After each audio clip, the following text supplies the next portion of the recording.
Intimidating. Everybody really enjoyed your pilot today. There was a pretty loud roar of applause afterwards. I know, it's very exciting. Very exciting. It's good to hear it back. Not even have aired yet. It's very nice to have a good reception. How intimidating is it to play a character that's based on a real person?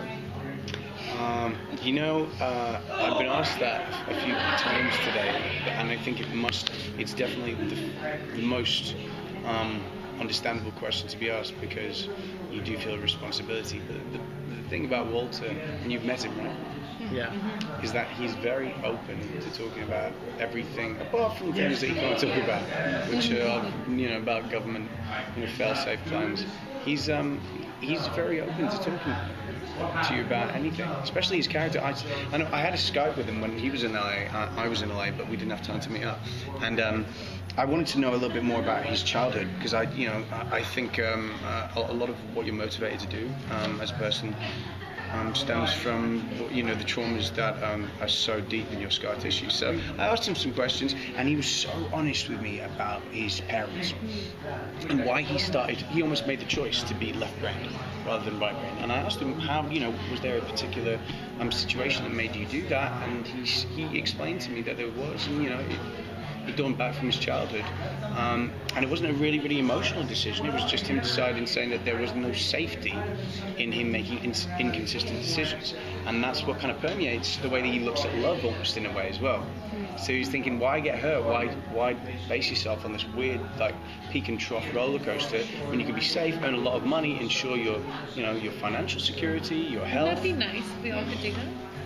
You could do that and fall in love, but the thing is, there's danger, isn't there, in doing that? Katharine, can you talk about what drew you to the show? I mean, because we just saw you in Smash and everything, and this is a completely different type of show for you. Yeah. Well, I think I'm careful to say, like, I get to play a real character, because I think that first pilot and the first few episodes of Smash, I got to play. It's not that she wasn't a real character, but I think that the way that she continued to kind of be written, like, didn't really play to the strengths of Karen, and I get to play, I feel more of like a woman who is a bit more multifaceted, in that she is raising a son on her own, and that she's got a lot of responsibilities and things on her shoulders,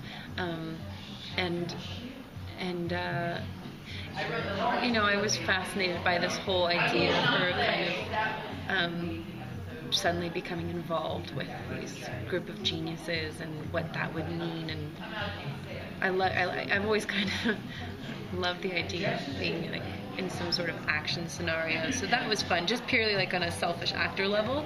That was kind of intriguing to me. But I think that the scenes, like the very last scene in the pilot, and the moments that she has with Walter, and all like the sort of themes within those scenes, like family and relationship, and as we've discussed,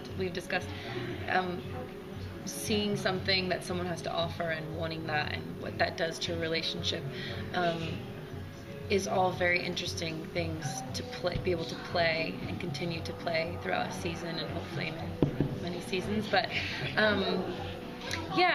don't know if I'm explaining myself that well, but I just think that she's got a lot of different possibilities for her. I just think it's amazing in one episode, like, she goes from being a struggling mother to now, like, having this relationship with this man who can help her understand her son. The idea, I mean, I'm not a mother, but feeling like something's wrong with your child basically his entire life, and not being able to fix it must be a really horrible feeling. And so I kind of can empathize with that a little bit, just on a human level. And then to have him sort of be this like glimmer of hope is a really beautiful beginning of a relationship, however it sort of evolves. The producers kind of said that Paige and Walter and Rob are going to create kind of a family unit, but it doesn't necessarily sound like that's necessarily a romantic or like. But can you talk a little bit about what that family looks like? Well, he reveals to her that her son isn't so much challenged as he is like really just this genius child, and so suddenly this world of possibilities is opened up to her, and what she sees could be, life for her son, and so she needs something from Walter to kind of help explain his world, and then he relates to this young boy. It reminds him of his kind of upbringing and this idea of feeling like you don't fit in, or that you're not, you're sort of shut out from. I think we all can kind of relate to that, but he sees that in this little boy. So you relate to the boy, and then you see me as an opportunity to kind of relate, to the regular everyday world. And they have people who are high, what do they call it, EQ people, emotional quote. What do they call it? Emotional quotient. Actually, I think I have pretty good high EQ, but I think most actors do. You kind of have to understand. That's sort of our job, is like observing and understanding human behavior. So I think it's kind of appropriate that I'm playing this part. It wouldn't be as appropriate if I was playing a genius. You're much smarter in that way. He's perfect for it. I compartmentalize.